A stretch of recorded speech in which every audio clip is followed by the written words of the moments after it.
எல்லாருக்கும் வணக்கங்க. இப்போ இந்த வீடியோவில் பாருங்கள், ஒருத்தர் குடிச்சிட்டு வண்டியை முன்னாடி பின்னாடி ஓட்டிகிட்டு விபத்தை ஏற்படுத்துகிறார். இந்த பக்கம் டூ வீலர் அடிபட்டிருக்கு, அந்த பக்கம் டூ வீலர் அடிபட்டிருக்குது.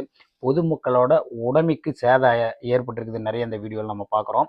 உயிருக்கு ஏதாவது ஆபத்து ஏற்பட்டிருக்கிறதா அப்படிங்கிறது நமக்கு தெரியல. இதுக்கு இன்சூரன்ஸ் கிடைக்குமா கிடைக்காதா அப்படிங்கிறத நம்ம இந்த வீடியோவில் பார்க்க போகிறோம். குடிச்சிட்டு வண்டி ஓட்டுறதுங்கிறது இந்திய மோட்டார் வாகன சட்டப்படி கிரிமினல் குற்றங்க. ஸோ அது ஒரு குற்றத்தில் வந்துடுது. ஸோ இது குற்றத்தில் வரும்போது இன்சூரன்ஸ் பாலிசியோட விதிமுறைப்படி கிளைம் வந்து கிடைக்காது.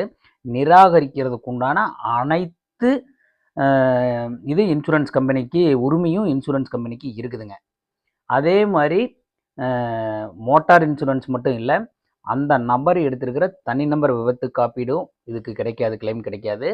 மருத்துவ காப்பீடு, ஹாஸ்பிட்டல் ட்ரீட்மெண்ட்காக அட்மிட் ஆயிருந்தாருன்னா அவரு குடிபோதையில் இருக்கும்போது மருத்துவ காப்பீடுக்கு உண்டான கிளைமும் கிடைக்காது.